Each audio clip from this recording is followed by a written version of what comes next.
This is a tutorial for the Stamp and Doodle design team for the tutorial section.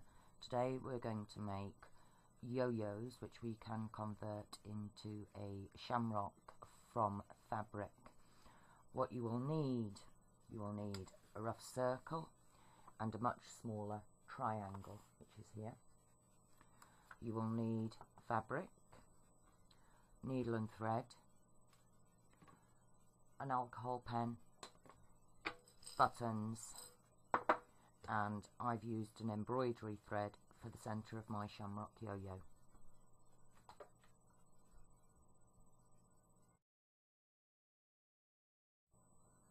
I would suggest practicing this several times on some scraps before you actually use the fabric that you want to use.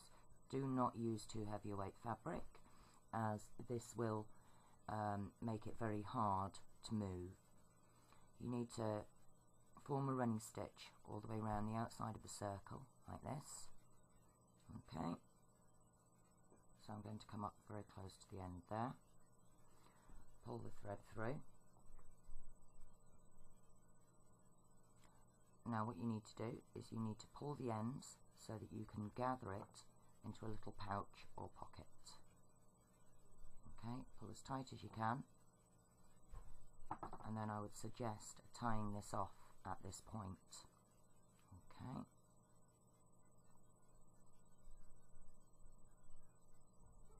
just so it doesn't move. Then what you need to do is you need to work it into a rough circle. Okay, just by pulling and twisting, squish it down, make sure that's in the centre, like that. Okay, take the needle and thread again, make sure it's clear and free. Use your triangle to give you an idea of which points you need to be aiming at, and mark with a pen. I'm using a green pen on blue fabric so you can see where I intend to go. This, and this. As it's a shamrock, I just want 3. You can convert this to make 4. So take your thread out to the edge and then just do a running stitch in line with the other green dot so that you're going along the sides of a triangle. Okay. Okay.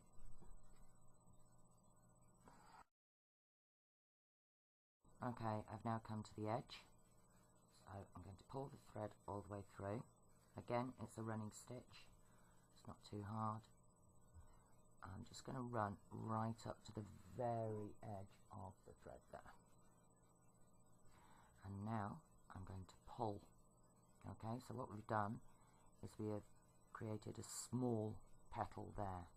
Okay, so now what you need to do is you actually need to stitch this off, because you do not want to let that unravel while you do the next one. Okay, so now I'm going to run the running stitch through and up to that mark there. So I'm just going to loosely gather it in a loose running stitch all the way up to the edge. Okay, like that. Again, gather. Okay, and now you can see you've got 2 petals there. I just need to pull it a bit tighter. We can manipulate this once we've got it all sewn and stitched. This is why I say you need several pieces just to practice on, so you get the idea of it first. So, tie that one off. Okay, and now I'm going to go again across there, just so that we end up with 3 petals instead of 2 that don't form properly. Okay, so pull that one. I'll give that one a little bit of a pull there, and then tighten that one off. I'm hoping I'll stay in sight of the camera here. I'm not the world's best sewer with a needle and thread. Okay, now I'm going to cut that off like that. Now if we give it a bit of a pull and a tweak and arrange it so that we end up with 3 petals. Okay, and what we're going to do next is we're going to take the button. Okay, I'm going to stick with using blue at the moment because that's what I've got. If you're using green fabric for a St. Patrick's Day, then stay with the green. I just want a smaller blue button, which will be probably that one there. Now what I did with mine was I actually put this embroidery thread through the holes first and tied it off. Okay, as you can see just down here. Alright, this has actually been tied on first, simply by threading it through the holes in the back.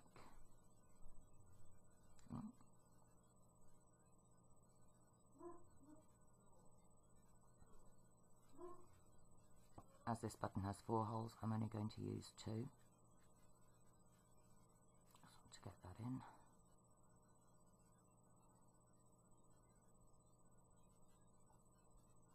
Like that. Tie it off. And then put a bow in.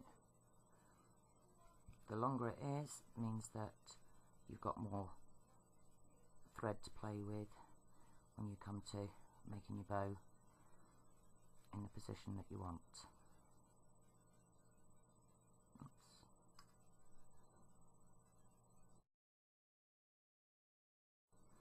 Okay, now I'm just going to keep shortening these threads until I've got a pretty little bow in the middle. Okay, that'll do. Oh, not quite even. There we go. I'm just going to trim these off here. Okay, now what you can do, you can either stick the button to the flower or the shamrock with glue. I would suggest a silicone glue, something like that, or a hot glue gun. Or what you can actually do is just simply, with a needle and thread, run it back in through the holes that you've already used. Okay, like this, and go back in behind the other thread there. Make sure that you haven't caught the embroidery thread. Don't want the white thread showing through. So, like that. There we go. And then back in to the centre of the shamrock. Okay. Just need to make sure that everything looks reasonably pretty there. Okay, I'm just going to tie it off here at the back. Just a couple of extra stitches. Like that. I would suggest fixing this to your card with something like silicone glue. It is quite heavy, it is going to take time to dry. Okay, I think I've messed up my stitching. I'll give it a little bit of a tweak until you get it looking nice and neat. On the bow side of things, trim off your threads, watch mine fall apart, as I have not unknotted. I'm wary of time constraints on YouTube. And there you have a pretty little fabric yo-yo embellishment suitable for cards. This card I have made using a heavier green material. The weight of the fabric is going to be very important as to how much you can move the fabric around. Okay, I have fixed mine to the card with some silicone glue. The stamp on the front of this card is actually Tegan, and she's from the Stamp and Doodles website. She is the stamp of the month for the month of March. So do pop along, have a read of Joyce's wonderful pictorial instructions, and do have a look at the other cards that have been created by the various design team and challenge team. I hope this was of some interest to you because it's something that I haven't come across before, and I must say thanks to Joyce, one of our team members, for coming up with the tutorial for us. Thank you for watching.